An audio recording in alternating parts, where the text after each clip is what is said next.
নমস্কার সবাইকে, গল্পাঞ্জলি চ্যানেলে আপনাদের স্বাগত। আমি রুমকি। আমার আজকের নিবেদন সৌমিত্র শঙ্কর দাশগুপ্ত রচিত ছোট গল্প শেষ বৃষ্টি।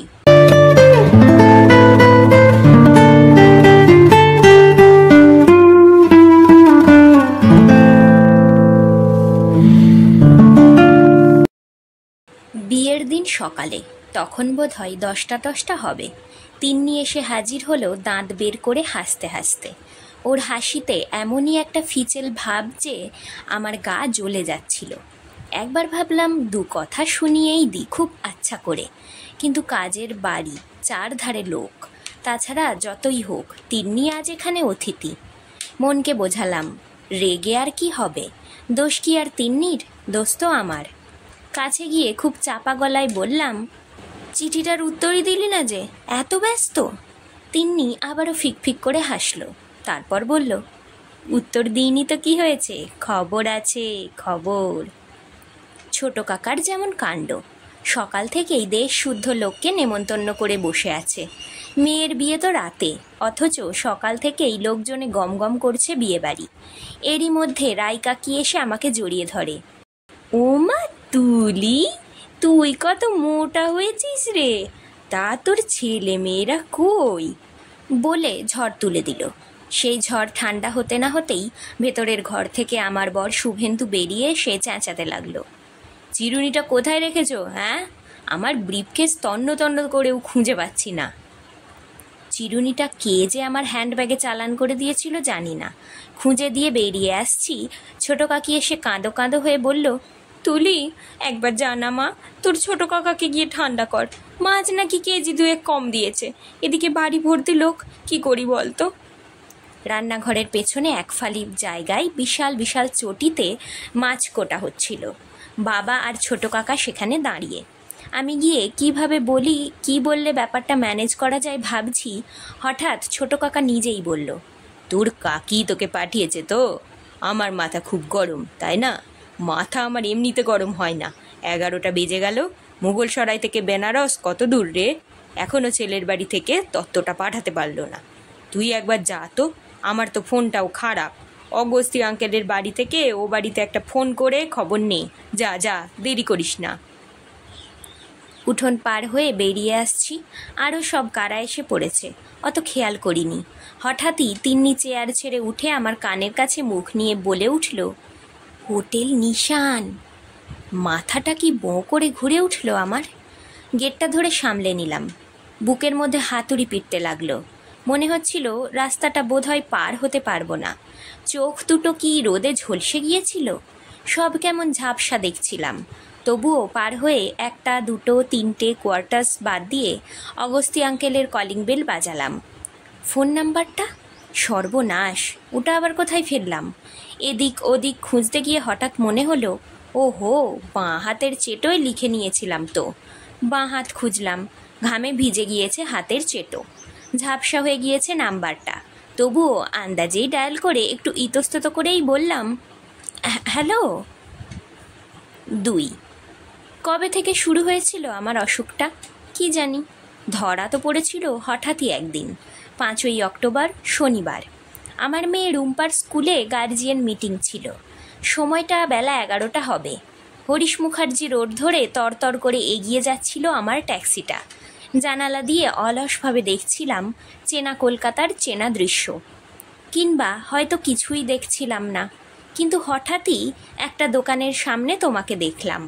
মুখটা একটু ঘোরানো ছিল বাঁ পাশে, কিন্তু আমার তো ভুল হবার কথা নয়। হঠাৎই রোকে বলাই চমকে উঠেছিল ট্যাক্সি ড্রাইভারটা। একটু বিরক্তও হয়েছিল বোধহয়।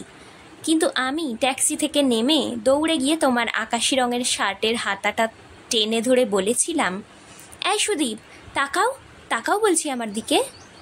সে ঘুরে তাকিয়েছিল, ভুরু দুটো সামান্য কুঁচকোনো, আর তাতেই আমার চোখ নেমে গিয়েছিল রাস্তায়। চাপা গলায় শুধু বলেছিলাম, সরি। ট্যাক্সি ড্রাইভারটা ভেতর থেকে ডাকছিল, ও দিদি, কি হলো? তারপর বোধহয় বেগতিক দেখে চ্যাঁ করে খুব জোরে হর্ন বাজিয়েছিল। পর মুহূর্তে দেখলাম আবার ট্যাক্সিটা চলছে। আমি বসে আছি ভেতরে, আমি 14 বছর ধরে জনৈক শুভেন্দু মুখার্জির স্ত্রী, যার ডাকনাম তুলি। পোশাকি নামটা খুব ওজনদার। মণিকঙ্কনা, বয়স 36, যার ছেলে রন্টির বয়স 13, আর মেয়ে রুম্পার বয়স 10। মজা করতে গিয়ে সেদিন ভালো করিনি সুদীপ। ভেবেছিলাম এত বছর পর তোমাকে চমকে দিয়ে মজা দেখব, আর কিছু না। বুঝিনি এত হতাশায় পেয়ে বসবে আমাকে। নয়তো রাত্রে খাবার টেবিলে বসে শুভেন্দুকে বলতেই পারতাম, জানো আজ না একটা কাণ্ড করে ফেলেছি, ছি ছি কি লজ্জার ব্যাপার। কিন্তু এ কথা তো কাউকে বলা যাবে না সুদীপ। আমি যে তোমাকে খুঁজতে নেমেছিলাম, খুঁজে না পাওয়ার লজ্জা দুঃখ সবটাই আমার। ভাবছি এ কোন তুলি এতদিন ধরে ঘাপটি মেরে বসেছিল আমার ভেতরে। এই 14 বছরে সে কবার তোমার কথা ভাবার সময় পেয়েছে। সুখের সময় তোমাকে খুঁজে পাইনি, দুঃখেও না। সেবার যখন শুভেন্দুর ইঞ্জিনিয়ারিং ফার্মের পার্টনার ওকে ডিচ করলো, ব্যবসা ডুবতে বসেছে প্রায়। আমার সমস্ত মন জুড়ে তখন তো শুভেন্দু আর শুভেন্দু। কিংবা 2 বছর আগে রুম্পার যখন জ্বর হলো, ডাক্তার সন্দেহ করলেন ম্যালিগনেন্ট ম্যালেরিয়া। আমি আর শুভেন্দু সারা রাত জেগে বসে ঘন্টায় ঘন্টায় টেম্পারেচার নিচ্ছি, মাথায় জলপট্টি দিচ্ছি। তখনই বা তুমি কোথায়?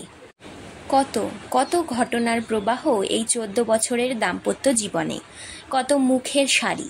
কিন্তু কই সুদীপ, সেই ভিড়ের মধ্যে তোমার মুখ কোথায়? কিন্তু কোথাও হয়তো ঠিকই তুমি ছিলে, ভিড়ের মধ্যে নয়, একা। তুমি যে সুদীপ। তাই তো বিছানায় শুয়ে তন্দ্রার মধ্যে রাত কাটে, সামান্য খুটকাট শব্দেই জেগে উঠি। ভাবি কি ভেবেছিলাম নিজেকে, সব আগুন নিভে গিয়েছে। এখন তুলি মানে শুধুই শুভেন্দু, রন্টি আর রুম্পা। তাই এতদিন পর বুঝিয়ে দিলে তুলি মানে শুধু তুলি, কারোর মা আর কারোর বউয়ের বাইরে সে অন্য কেউ। কেন যে মরতে সেদিন নেমে পড়েছিলাম ট্যাক্সি থেকে, মজা করতে গিয়ে বুঝতে পারিনি তোমার সঙ্গে মজা হয় না। আর চিনতে যদি ভুল করেই থাকি, তবে সে ভুলটাকে ভুলতে পারলাম না কেন? কেন তারপর থেকে রাস্তায় বেরোলেই আমি তোমাকে খুঁজতে লাগলাম? এই তো সেদিন স্প্ল্যানেডের ফুটপাতে একটা পার্স দর করছি, হঠাৎ মনে হলো ব্রিফকেস হাতে নিয়ে ওই যে লোকটা লিন্ডসে থেকে পার্ক স্ট্রিটের দিকে হেঁটে যাচ্ছে, ওর চলার ধরনটা যেন অনেকটা তোমার মতো। তারপর সেই লোকটা যখন একটা রানিং বাসে উঠে হঠাৎই উধাও হয়ে গেল, আমার ভেতর থেকে কে যেন বলে উঠল, তুলি ছেড়ে দিলে লোকটাকে। আর সেদিনের সেই ট্যাক্সি ড্রাইভারটার মতোই দোকানদারটা তাড়া মেরে বলল, ও দিদি কিছু বলেন। আমি সামলে নিয়ে দায়সারা ভাব করে বললাম, কি আর বলবো বলুন তো, আপনি যা দাম হাঁকছেন। কাজের মধ্যে থাকাই ভালো, কিন্তু কাজই বা আর কোথায়? যেটুকু যা শুভেন্দুর বেরোনো আর ছেলে মেয়ের স্কুলে যাওয়া পর্যন্ত। তাও ছেলে এখন লায়ক হয়ে উঠেছে, সব ব্যাপারে আমার টিকটিক পছন্দ করে না। আগে দুপুরে টিভি দেখতাম, এখন ভালো লাগে না, চুপচাপ শুয়ে থাকি। শুয়ে শুয়ে ভাবি হঠাৎ কোথাও আমাদের দেখা হয়ে গিয়েছে। কোথায়? মেট্রো রেলের সিঁড়িতে, নাকি এই কলকাতাতেই নয়, অনেক অনেক দূরে অন্য কোথাও। সে কি আছে? সেখানে কি আছে, পাহাড় না সমুদ্র? তারপর হঠাৎই লাফ দিয়ে উঠি, আরে পাগলই হয়ে যাব নাকি? উঠে খামোখাই ঘর গোছাই। কাচের জানালার আড়ালে দেখি হঠাৎই বৃষ্টি নেমেছে। মনে পড়ে বেনারসের রামাপুরায় তোমাদের বাড়ির বিশাল ছাদটার কথা। সেই ছাদে একবার প্রথম বর্ষার বৃষ্টিতে ভিজেছিলাম। মনে হয় চলে যায় না সেখানে। বোস কাকু মানে তোমার বাবা মোগলসরাই থেকে রিটায়ার করে ওখানেই চলে গেছেন। সেখানে গেলেই তো দেখা হয়ে যায়। তারপর একসঙ্গে খোলা ছাদে দাঁড়িয়ে আবার বৃষ্টিতে ভিজি। এমন সময় টুংটাং করে ডোরবেল বেজে ওঠে। তারপর আপনা থেকেই খুলে যায় আমার ফ্ল্যাটের দরজা। দরজায় দাঁড়িয়ে তুমি। আরে কি আশ্চর্য, এত জায়গা ছেড়ে শেষে নিজের ঘরেই দেখা। তুমি মজা করে বেল বাজাতে থাকো, বাজাতেই থাকো, টুংটাং টুংটাং। তখন ধর্মর করে উঠে বসি, আরে সত্যিই তো বেল বাজছে। দরজা খুলে দিতে রুম্পা এসে ঢোকে। 4টে বাজে। আমি বলি, কতক্ষণ এসেছো? ঘুমিয়ে পড়েছিলাম। টিফিন খেয়েছিলে? আজ আর পেট ব্যথা হয়নি তো? হাসছো সুদীপ, হাসো। স্বাভাবিকের অভিনয় করতে করতে যেদিন সত্যি অস্বাভাবিক হয়ে যাব সেদিন আরও হেসো। এই তো যেমন তিন্নি হাসছে। সে খুব মজা পেয়েছে তো। একদিন পর তুলি দিদির লাভারকে মনে পড়েছে। আমি চোখ বুজলে দেখতে পাই সবাই হাসছে, শুভেন্দু, রন্টি, রুম্পা, শুধু একজনই বোধহয় হাসছে না, ঠান্ডা কঠিন চোখে আমার দিকে চেয়ে আছে। বলছে, তুলি আবারও? আমার মা। তবুও যদি সামলাতে পারতাম নিজেকে। ভাবলাম চিঠি লিখব, কিন্তু কোথায়? তোমাদের রামাপুরার বাড়িতে গিয়েছি অনেকবার, কিন্তু ঠিকানাটা তো কখনো জেনে রাখিনি। তাছাড়া তুমি যে ওখানেই আছো তারই বা গ্যারান্টি কি? শেষে হঠাৎই মনে পড়ল তিন্নির কথা। আমাদের হাঁটুর বয়সী, তবে বরাবরই খুব পাকা। তোমাকে আর আমাকে একসঙ্গে দেখলে ওই বাচ্চা বয়সেও ঠোঁট টিপে টিপে হাসত। ওর বর্দি তিতলি আমার বন্ধু ছিল। ওদের বাবা চ্যাটার্জি কাকু রামাপুরায় তোমাদের প্রতিবেশী। শেষ পর্যন্ত ওকেই লিখলাম, অবশ্য সোজাসুজি নয়, ঘুরিয়ে পিড়িয়ে। লিখেও এক সমস্যা, পুরনো ডায়েরিটা উধাও। শেষে বেলেঘাটায় মাকে ফোন করে ঠিকানাটা জোগাড় করলাম। আর তারপর থেকে 2 হপ্তাহ যেতে না যেতেই নিচের লেটার বক্স হাঁটকাতে থাকি। হাজারো কিসিমের চিঠিপত্র আসে, এমনকি আমার 13 বছরের ছেলের গার্লফ্রেন্ডেরও। শুধু তিন্নির চিঠি আর আসে না, দিন মাস ঘুরে যায়। তবে বছর পার হবার আগেই হঠাৎ একটা চিঠিতে মোগলসরাই ছাপ দেখে চমকে উঠি। চিঠিটা খুলে দেখি ছোট কাকার, খুড়তুতো বোন ছবির বিয়ে। ছোট কাকার অভ্যাস মতো গুরু গম্ভীর ভাষায় লেখা, মনে রাখিও, ছবি তোমাদের কনিষ্ঠা ভগিনী, তাহার বিবাহ দিয়া রিটায়ার করিব। শরীরও ভালো থাকে না, তোমার ও শুভেন্দুর উপর বিশেষ নির্ভর করি, ইত্যাদি। বিয়ের দিন ভোরে এসে মোগলসরাই পৌঁছালাম। তখনও জানি না তিন্নি আসবে কিনা। মন একদিকে বলছিল না এলেই ভালো, সব চুকে বুকে যাক। আবার অন্যদিকে ভাবছিল আসবে না। তিন্নি এলো। টেলিফোন করে ফিরে আসছি, আবারও চেয়ার ছেড়ে আমার পথ আটকে দাঁড়ালো। বুকটা ধড়াস করে উঠল আমার। আবার কি বলবে? ও আমার কানের কাছে মুখ নিয়ে এলো, ফিসফিস করে বলল, ঠিক সন্ধে 6টা। 3। কি চমৎকার দিন আর সময়টা বেছেছিলে সুদীপ। বললে তো বলবে, বিয়েটা কি তোমার যে তুমি বাড়ি থেকে বেরোতে পারবে না? এখনো মনে হয় একই রকম আছো। কি করে মাথা ঠান্ডা রেখে ব্যাংক অফিসারের দায়িত্ব সামলাও? তিন্নিকে দিয়ে খবর পাঠিয়ে সারলে। হোটেল নিশান সন্ধে 6টা। জায়গা আর সময় সবই ঠিক আছে, তবুও সময় যে পার হয়ে গিয়েছে এ খেয়াল আর তোমার হলো না। ছোট বোনের বিয়ের দিন গোধূলি লগ্নে ওর বর্দি ভাইয়ের অভিসারে যাবার সময়ই বটে। কি ভাবছো সুদীপ? প্রমোশন কি শুধু তোমরা যারা চাকরি করো তাদেরই হয়? আমাদের হয় না? 14 বছরের বিবাহিত জীবনে শুধু সংসার করেই অনেকগুলো প্রমোশন পেয়ে গেছি।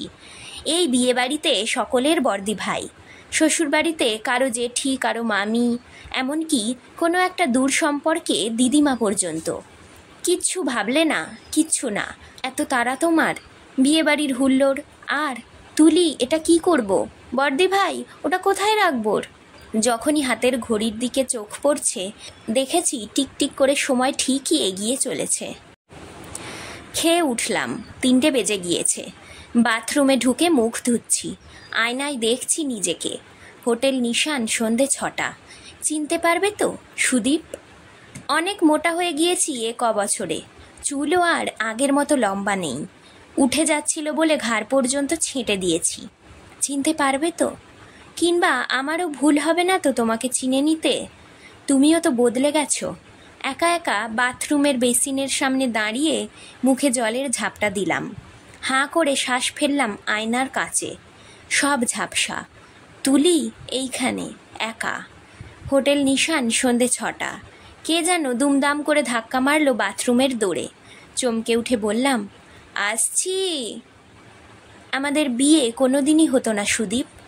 সে তুমি চাকরি পাও আর নাই পাও, আমাদের 2 মায়ের মধ্যে একটা সূক্ষ্ম রেষারেষি ছিল কোথাও। মানুষের সম্পর্কগুলোর ভেতর কত যে চোরা স্রোত থাকে। বাইরে দুজনে হ্যাঁ দিদি ও দিদি করছেন, অথচ আড়াল হতেই গালমন্দ। তোমার মা নাকি দিমাকি, আর ছেলেটি অতি অসভ্য। এই যে রায়কাকি আজ এসে কত হেসে হেসে গল্প জুড়েছে আমার সঙ্গে, সুযোগ বুঝে কম ভাঙচি দিয়েছে মার কানে। দিনকে রাত করেছে। যে হোটেল নিশানের ভেতরটা দেখলামই না কখনো, সেখান থেকে আমাদের একসঙ্গে বেরোতে দেখেছে। আর মাকেও বলিহারি, আমার ব্যাপারে রায় কাকির কথাই বেদবাক্য। তারপর আঁচড় খাওয়া বিড়ালির মতো ফোঁস ফোঁস হিস হিস করে বাবাকে বলা, তোর তো আমার চোখের সামনে দুটোকেই কচু কাটা করে মনের স্বাদ মেটাতাম, অসভ্য মায়ের অসভ্য ছেলে। আর আমার বাবা রেলের চার্জম্যান, ইঞ্জিনের ভালো মন্দ ছাড়া কিচ্ছু বোঝে না, বাইরের বারান্দায় অস্থিরভাবে পায়চারি করত। দাদা তখন রাঁচিতে ইঞ্জিনিয়ারিং পড়ছে, বিয়েও তো করলো প্রেম করে, মা কিচ্ছুটি বলল না। অথচ আমার বেলায়, অবশ্য তোমার মাকেও আমার খুব সুবিধের ঠেকতো না। তোমাকে কিছু বললে তুমি এড়িয়ে যেতে, বলতে মার কথা বাদ দাও। বাদ দেওয়া যেত না সুদীপ। পরের জন্মে নিজে মেয়ে হও, তখন বুঝবে ছোটোখাটো অপমানও যে কিভাবে এসে বেঁধে। তবুও তো আমরা কেউ কাউকে ছাড়তে পারলাম না সুদীপ। শেষ পর্যন্ত অবশ্য জোর করে ছাড়িয়ে দেওয়া হলো। তবে এতদিন পর কেন যে মিলতে চাইলাম। সময়ের স্রোতকে উল্টো দিকে ঘুরিয়ে তুমি সংকেত পাঠালে। হোটেল নিশান, সন্ধে ছটা। গম গম করছে তখন বিয়েবাড়ি, সাজগোজ, হইচই, ব্যস্ততা। চতুর্দিকের বর এসেছে রবের মধ্যে আমি ছুটে যাচ্ছি শাঁখ নিয়ে। এসো এসো বলে বরের হাত ধরে বসবার জায়গায় নিয়ে যাচ্ছি। জ্বলে উঠছে ক্যামেরার ফ্ল্যাশ লাইট। আমি বরের জন্য মিষ্টির থালা নিয়ে ঘরে ঢুকতেই কারা সব চেঁচিয়ে উঠেছে, বড়শালি এসেছে, বড়শালি, এবার দেবে জামাইয়ের কান মুলে। আর একজন, বোধহয় ওদের পুরুত মশাই, হঠাৎই হেঁকে বললেন, 6:26। 6:26। আমি তখন বরকে মিষ্টি মুখ করাচ্ছি। ববির মাস্তুতো ভাই টুকলু ক্যামেরা তাক করে বলছে, বর্দি ভাই এদিকে একটু মুখটা ঘোরাও, এদিকে। 4। গুমগুম শব্দ তুলে রাতের অন্ধকার আর নৈশব্দ ভেদ করে ছুটে চলেছে হাওড়ামুখী কালকামেল। এইমাত্র বোধহয় কর্মনাশা নদীর ব্রিজটা পার হলো। বিয়েবাড়ির অনিয়ম আর খাটুনির পর সবাই ক্লান্ত। ট্রেনটাও মোগলসরাই এলো রাত 11টার পর, ঘন্টা 3 লেট করে। এখন সবাই ঘুমিয়ে পড়েছে। মা, বাবা, শুভেন্দু, রন্টি, রুম্পা। নীল আলোয় ছেয়ে আছে কামরাটা। বাইরে নিশুতি রাত। চড়বড় চড়বড় করে জানালার কাছে কিসের শব্দ হলো। বৃষ্টি নেমেছে। কদিন খুব গুমোট চলছিল। মাইলের পর মাইল লাইন ভেঙে বৃষ্টির মধ্যেই ট্রেনটা পাগলের মতো ছুটে চলেছে। কেবিন থেকে সবুজ সংকেত পাঠিয়ে বলা হচ্ছে, এসো, চলে এসো। তুমিও আমাকে সবুজ সংকেত পাঠিয়েছিলে সুদীপ। মনের মধ্যে সেই সংকেত আমি স্পষ্ট দেখতে পাচ্ছিলাম, কিন্তু বাইরে চারধারে নিষেধের অসংখ্য লালবাতি জ্বলছিল। তুলি এগোতে পারল না 1 ইঞ্চিও, বোধহয় কোনো দিনই পারেনি। অনেক আতঙ্ক, অশান্তি আর অনিশ্চয়তার জালে বন্দী হয়ে থেকেছে। কিংবা সুখী নিশ্চিন্ত জীবনের লোভ তার মধ্যেও কোথাও ছিল। আজ তার মাসুল দিতে হচ্ছে। ক্রমশ ব্যস্ত হয়ে ওঠা স্বামী আর একটু একটু করে বড় হয়ে ওঠা ছেলে মেয়ের মাঝখানে নিঃসঙ্গতার চোরা হিমস্রোত কি অল্প অল্প করে ধাক্কা মেরে যাচ্ছে তার 36 বছরে জীবনের ঘাটটাকে। কি জানি, এখনও শুনলাম বিয়ে করেনি। নিজেকে অপরাধী লাগে। নিশান হোটেলের সামনে স্বার্থপর ভীতু মেয়েটা তোমাকে সারা জীবন দাঁড় করিয়েই রাখবে নাকি? কতক্ষণ সেদিন দাঁড়িয়ে রইলে সুদীপ? একটু একটু করে সময় এগোতে লাগলো। ছোট কাকা এসে বলল, বরযাত্রীদের একটু দেখিস তুলি, নিন্দে মন্দ না করে। খুব কষ্ট হচ্ছিল মানুষটার জন্য। সারা দিন উপোস করে আছে। এদিকে গ্যাস্ট্রিকের রোগী, অসুস্থই হয়ে পড়বে কিনা কে জানে। বললাম, কিছু ভেবো না, সব ঠিক হয়ে যাবে। অথচ আমার ভেতরটা মুচড়ে অন্য কে যেন বলতে চাইছিল, আমাকে তোমরা ছুটি দেবে একটুখানি, তুমি, বাবা, মা, শুভেন্দু, তোমরা সবাই। তিনি এসে হাজির হলো রাত 8টা নাগাদ। খুব সেজেছে। আমাকে দেখে চোখ মোটকে জিজ্ঞেস করলো, গিয়েছিলে? আমি বলেছিলাম, চুপ কর। তিনি নিভে গিয়েছিল। আর কিছু জিজ্ঞেস করতে ভরসা পায়নি। শুধু যাবার আগে বলেছিল, তোমার জন্যই এসেছিল, কাল ভোরেই চলে যাবে। কোথায় চলে যাবে আর জিজ্ঞেস করা হয়নি। মনে হয়েছিল অনেক দুর্বলতা দেখিয়েছি হাঁটুর বয়সী ওই মেয়েটার কাছে, আর নয়। অথচ দেখো, এখন মনে হচ্ছে কি ক্ষতি হতো আর একটু ছোট হলে। আসলে সব কথা সবাইকে বলা যায় না সুদীপ, সবাইকে দিয়ে বলানোও যায় না। তিন্নি তোমাকে কি করে বোঝাবে আমার কথা? তার চেয়ে ওর কিছু না বলাই ভালো। আমার কথা কি আমি নিজেই বলতে পারবো গুছিয়ে? সবই তো কেমন এলোমেলো। তুলির ভেতরে আর এক তুলি অবিশ্রাম কথা বলে চলেছে, বৃষ্টির মতো সজোরে। ফেনিয়ে ওঠা সেই সব কথা বন্ধ চোখের পাতা বেয়ে গড়িয়ে পড়ছে এই গভীর রাত্রে। গলে জল হয়ে যাওয়া সেই সব কথার কোনো ছাপ তো কোথাও থাকবে না। এত কথা কি কোনো দিন গুছিয়ে লিখতেও পারতাম সুদীপ? কলমের ডগায় সব না বলা কথা জমে বরফ হয়ে যেত। চিঠি লিখলেই কি বা সেই চিঠি পাঠাবো কোথায়? তোমার ঠিকানা তো জানি না, আবার কি তবে তিন্নিকেই লিখব ঠিকানাটা জানা? লাভ নেই কিছু। মনের এমন কিছু কথা আছে যা বোধ হয় শুধু মনে মনেই জানানো যায়। বাইরে বৃষ্টি হয়েই চলেছে, তুমুল বৃষ্টি। বছরের প্রথম বর্ষা। হয়তো কালও বৃষ্টি হবে, পরশুও। শুধু আজকের এই রাতের মতো রাত কি আর মিলবে? তুলির বৃষ্টির এই যে শেষ রাত, রাতের নৈশব্দকে ভেঙে অজানা পথ। পাহাড় পার হয়ে ছুটে চলেছে কালকা মেল। মাইলের পর মাইল বিছিয়ে থাকা বিস্তীর্ণ প্রান্তরের সঙ্গে তার কি এত কথা? তবু তারই অবিশ্রাম শব্দের মধ্যে আমি মিশিয়ে দিলাম আমার কথাকে। বৃষ্টির সঙ্গে মিশে গেল, হাওয়ার সঙ্গে মিশে গেল। আজ রাতে যদি আকাশের দিকে তাকাও সুদীপ, বিদ্যুতের মধ্যে দেখতে পাবে রাতের নৈশব্দকে ভেঙে অজানা পথ। পাহাড় পার হয়ে ছুটে চলেছে কালকা মেল। মাইলের পর মাইল বিছিয়ে থাকা বিস্তীর্ণ প্রান্তরের সঙ্গে তার কি এত কথা? তবু তারই অবিশ্রাম শব্দের মধ্যে আমি মিশিয়ে দিলাম আমার কথাকে। বৃষ্টির সঙ্গে মিশে গেল, হাওয়ার সঙ্গে মিশে গেল। আজ রাতে যদি আকাশের দিকে তাকাও সুদীপ, বিদ্যুতের মতো দেখতে পাবে। শত শত মাইলের দূরত্ব পেরিয়ে আমার সব কথা কি তোমার কাছে গিয়ে পৌঁছলো সুদীপ? বলো। চিঠি যদি তোমাকে দিয়েই থাকি সুদীপ, তো মনে মনেই লিখে দিলাম, তুমিও মনে মনেই পড়ে নিও। আজকের পাঠ এখানেই শেষ। গল্প পাঠ ভালো লাগলে অবশ্যই একটা লাইক করে দেবেন, আর নিজের বন্ধুদের সাথে শেয়ার করে দেবেন। আর আজ যারা নতুন আমার চ্যানেলে, অবশ্যই সাবস্ক্রাইব করবেন।